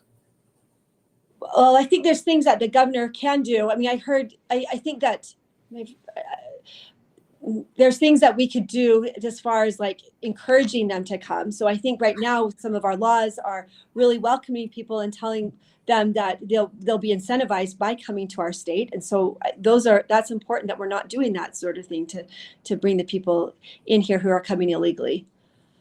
Yeah, that is a very, very, not incentivizing is huge because we're not exactly a border state, but we have a great economy. What we do have is a housing shortage, which I mean, we say we have a housing shortage. We don't actually have a housing shortage because we have a lot of housing that's vacant. We have a lot of apartments and condos and homes that are vacant. What we have is they're so expensive, people can't afford them. And so we actually have a place for people to live. People can't afford to live in them. And that is not something that, as Lieutenant Governor, you would have a great deal of power and control over. But do you think you have anything that you could do? Because that's a problem that people in the state of Utah are facing. Right. And like everything else, we don't want to encourage people to do things illegally. So we want to reward people who are doing things the right way and not incentivize people to do things that are illegal. And that's what we're seeing that's happening right now is we are basically acting like a sanctuary state. And I think we need to really be careful with what we're doing because there's a lot of great, I mean, we know our country was founded by people who have immigrated here. We have some wonderful stories of people who've come and given up so much to come to our country and recognize the great country it is. And we want to reward those people who are doing it the right way and definitely welcome them in. But a lot of these people who are coming the illegal way, they are also bringing in crime and other things, which are really hurting our people here, our children here and our state here. And that's something that we need to protect our borders. That Phil, he has a really strong message too about statehood. We're seeing the federal government push down on the state in such strong ways and the state pushing down on the cities and requiring them to do certain things. But we need to, as a state of Utah, we need to be strong on some of these issues that could seem to be a federal issue, but we are a state and we should be we should be protecting our own borders and doing what we should do on these issues. Oh, I really appreciate that. Okay, so speaking of our state, one of the other problems that we have in our state is a huge issue is how much of our lands is completely controlled by the federal government. I won't say that it's owned by the federal government because according to the Constitution, the federal government can't own land in our state. The provision says that, they can only own 20 miles square, and of course, posts and ports and things like that, needful buildings. They can't just own our land. They got to control it when we were a territory. But they are still controlling 65% of our state. How do you feel about that? And what do you think that you can do about it? Because let's be honest, Phil, he knows so much about this issue. He has really been on the front lines. What do you think you guys can do? And yeah, give us your take on that.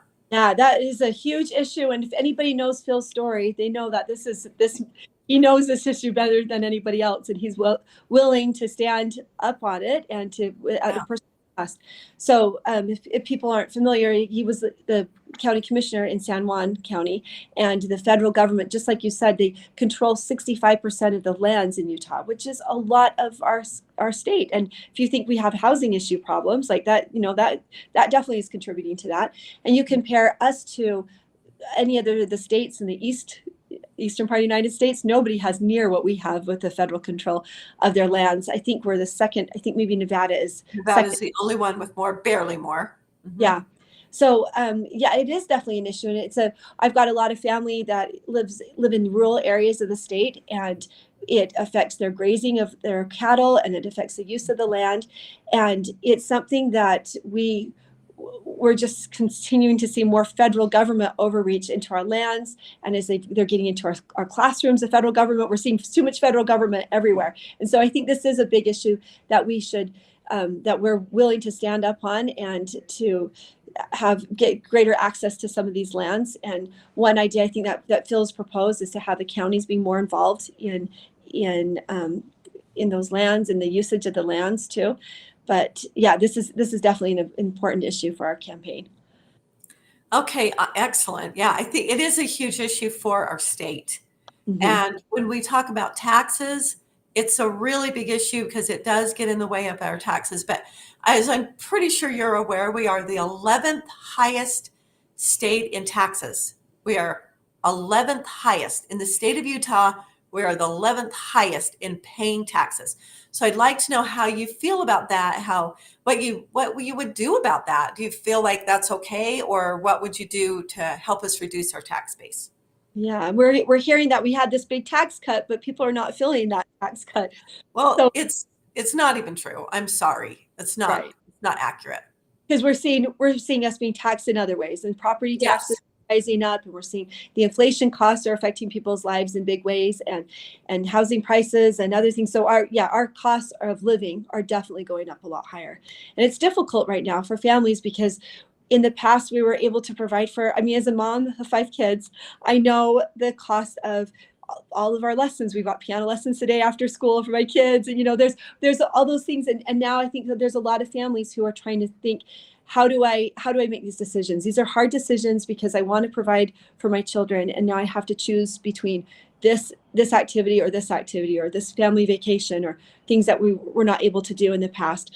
So it's important, as we are seeing so much, our taxes are going up so high, we need to look at where are we spending our money, because at the same time we're seeing all these big subsidized projects that are not really benefiting the people. We're seeing bringing in different sports teams and things like that are subsidizing areas that are not helping the citizens of Utah, who are feeling these high prices everywhere they go. And the grocery store, they're seeing high prices, and it's getting really difficult for families. So that is really important. So Phil is a CPA, and he loves this money, this number crunching and looking into it. And 30% of our state budget is coming from federal government. It's coming with strings attached, and we're taking in all of these things, and we're bringing in more regulations. We just want to get rid of a lot of that stuff. We want to be able to get rid of regulations and help reduce costs for people, and not subsidize projects that people don't want to be subsidizing, and give the money back to the people and give them actual real tax breaks. Yeah, because we're being told that we've received the largest tax increase in the state of Utah. And I don't want to say that's a lie, but it's not real. It's not really true, because they reduced the sales tax tiny bit, but then they reduced our property taxes, and a lot of other taxes got increased. So the net tax that we're paying as citizens is much higher. So we are being taxed more heavily. So I just think I'm really sad to see anybody running that is saying that, because they know Brad Wilson, our prior Speaker of the House, he knows perfectly well that's not really true. It's not a lie, but it's inaccurate in reality, because we're actually paying more money, and so it's misleading is what it is. And also our governor has been saying that, and he knows that it's misleading because he's not dumb. He's not a dumb guy. He knows what's going on. He's intelligent, and he knows that it's very misleading that we're paying more. And at the same time, when all that's happening, they're proposing and they're saying, oh, we have an overabundance in our education fund because we can only spend so much, per student, and our costs are covered, and they gave a huge raise, and so things are covered there. But we still have, because of the way the silos, the way our taxes are, we have an abundance of funds, but instead of giving it back, they're just, like you said, they've got these plans to bring in a hockey team and hockey center and a professional baseball center. We're really good at spending money here. Yeah, we are. We do balance our budget only because we have to, but we are in debt, and we are spending a lot of money, and we're almost 30% reliant on the federal government, who, if you haven't noticed, they don't actually have any money. Right. Now the state of Utah is proposing a service sales tax. They proposed this, I want to say 7 or 8 years ago, and the citizens were amazing. We banded together, we rose up, we did an initiative. We got so many businesses on board, really energized, standing up and saying no, because it creates an entirely new taxing entity. And we have every tax there is in the state of Utah. Now they're creating another one. And we're the 11th highest taxed state in the nation.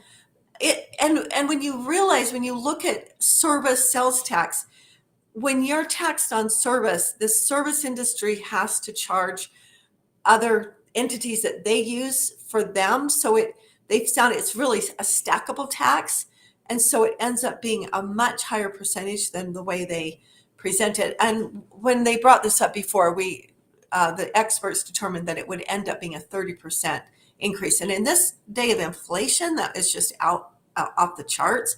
This would be very damaging to our state. So I've said too much. What I really wanted to say was, how do you feel about having a service sales tax, Natalie? What are your thoughts on it? And then I'll tell you mine. Yeah, no, we definitely should not be doing that. We're asking too much money from our people, and the taxes are way too high as it is, and this is not the direction we should be going. We really need to push back a lot against a lot of that. And then one of the problems is we're trying to provide services that that are not essential services, and the government's trying to take on too many responsibilities. And we're the Republican Party. We're into small government. We're into cutting back some of these things so that people have more of access to their own money and their own funds so that they can live their life how they want to live their life and not be paying all this money to the government. So well said, Natalie. That is so well said. And it's so important because as Republicans and really as Americans, we believe that in self-governance. We believe in self-directing. And we do believe that as Christians and Jews, Christian Judeo nation, we do believe that we should take care of our brothers and sisters. What happens, I see a lot, is that good people want to take care of their brothers and sisters and help other people. They conflate between them doing it and we as citizens doing it, and the government forcing us to do it.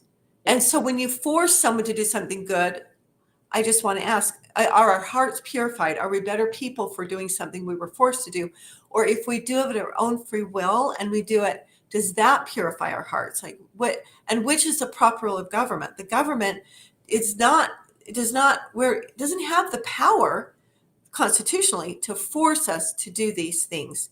Mm-hmm. We're supposed to do them as a church, as a community, as a private sector, as a nonprofit, all of those things that can be done to help people. And the beauty of that is it's done at a far lower cost, because when the government does it, 90 cents out of a dollar ends up supporting the government entity, whereas a philanthropist or a nonprofit or free enterprise does it, 99 cents out of the dollar goes to help the people. And that's what I think they want to do good. We have good people in the state of Utah, and they want to do good.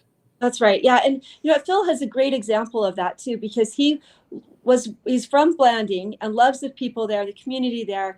And they love him too. Have you noticed? The people there love Phil so much.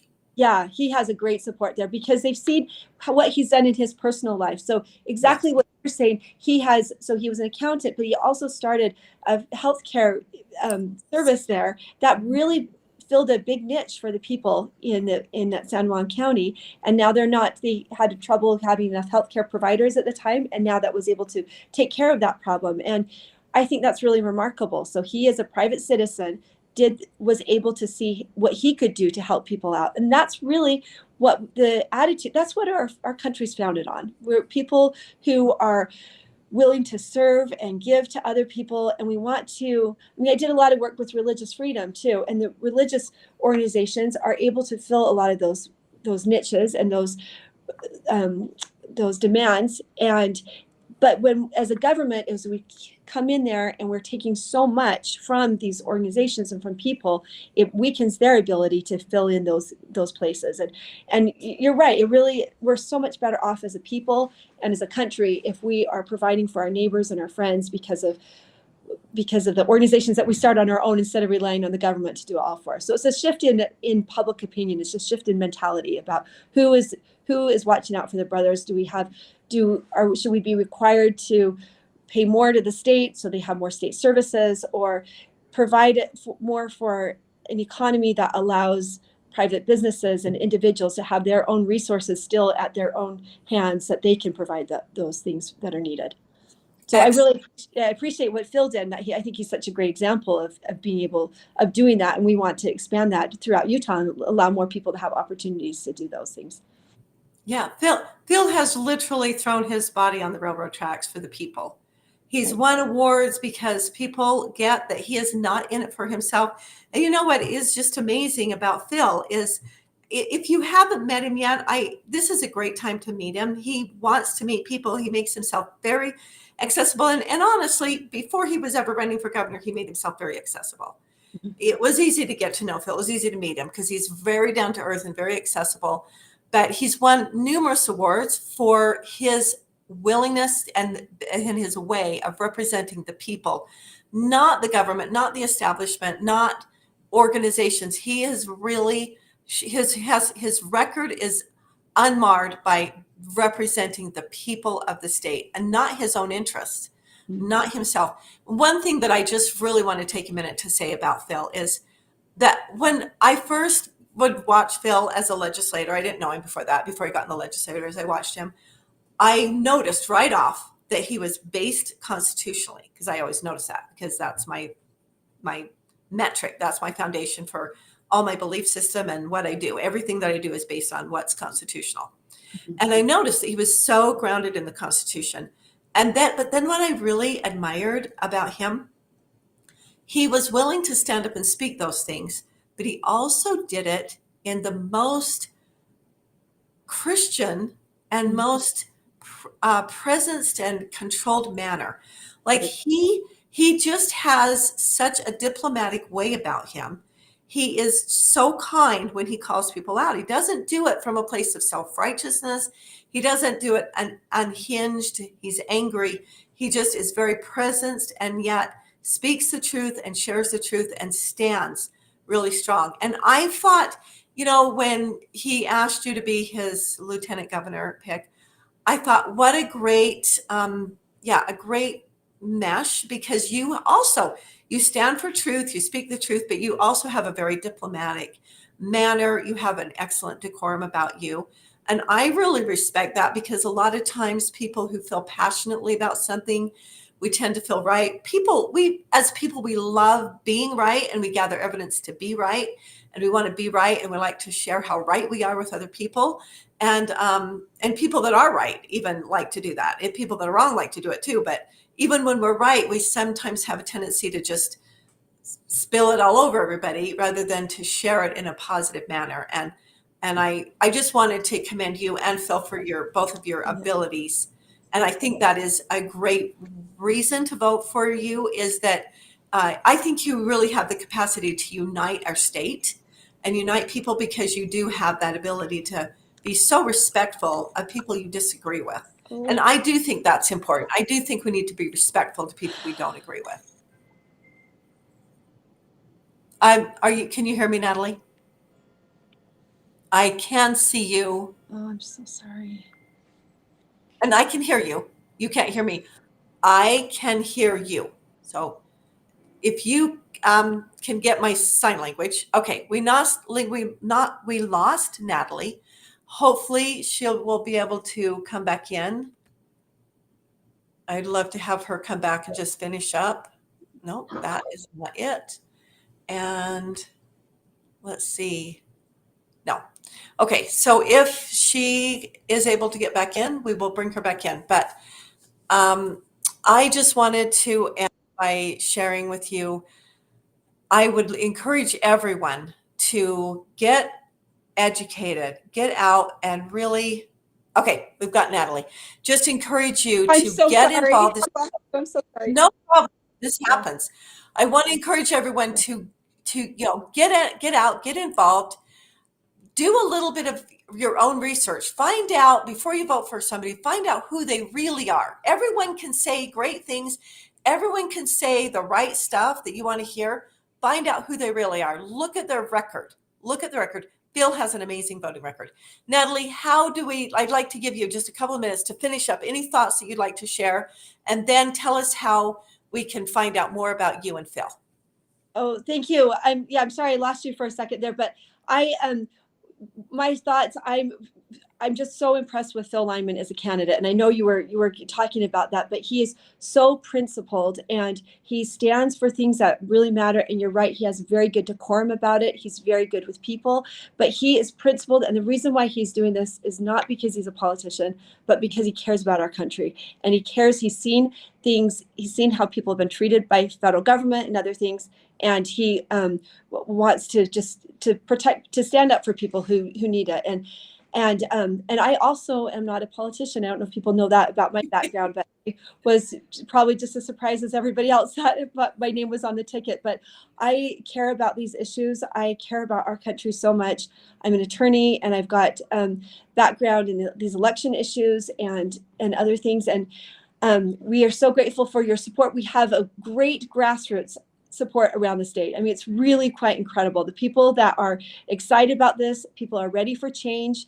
Our polling numbers show that when people know Phil and his message, they are very favorable, and we get a lot of support. So anything you can do to help us in the next couple of weeks, the ballots come out early June, and we just need to get the word out to your friends and neighbors. So thank you for showing the webpage. Right at the bottom, we've got some great things where you can print out a door flyer that you can go and hand it out to your neighbors and friends. You can request yard signs, you can donate so we can keep those yard signs coming out. We're working on, we've got our billboards are coming out now. So any donations that you send us is really helpful so we can keep that media campaign going, because that's really our biggest obstacle right now, is just to get the word out, because we get great reception when people know, because people are ready for a different way to go. They're ready for a better choice out there. And so we're grateful for support that we're seeing across the state. Okay, excellent. And the website is lymanforutah.com. So it's Lyman, Lyman, FOR Utah.com, lymanforutah.com. Go there. You can sign up you can get information, and then you can sign up to be a volunteer. You can help place signs. You know what? We can't underestimate how important signs are. I do run into people that go, "Oh, I've never even heard of Phil Lyman. I've never even heard of him." So we are still trying to get that word out there. People are engaged. They definitely know Phil Lyman, but if you're not really politically engaged and you haven't been paying attention, you could easily not even know who he is. And he is such an excellent candidate. And I consider us very blessed to have him on the ticket and have the opportunity to vote for someone who really is principled, who knows that they're a man. They are clear about it, and they're not participating in the emperor's new clothes, as if we don't know the difference between a man and a woman. Solid on only women playing in women's sports. He is very principled, as Natalie said. And you can look at his voting record. If you want to know who Phil is, go back and look at his voting record. He votes along the Constitution. He knows the proper role. Natalie is the same way, and that's why she's chosen to be lieutenant governor. So please get engaged. This is a really, really important race, and it will absolutely restore our state. We can really do a lot of good. And I do believe that Phil and you have so much the ability to bring our state together and bring a lot of people together and really, get rid of the divisiveness that we have in our state and a lot of the contention. There's a lot of contention that has been brought in by our current governor, and I really can see that really being dispelled. I'm very pleased about. So thank you so much for being with us, Natalie. Again, it's lymanforutah.com. Thank you for being here. And remember that you are the guardian of your liberty. Thank you so much. Have a beautiful day. Thank you, Dalane. Thanks.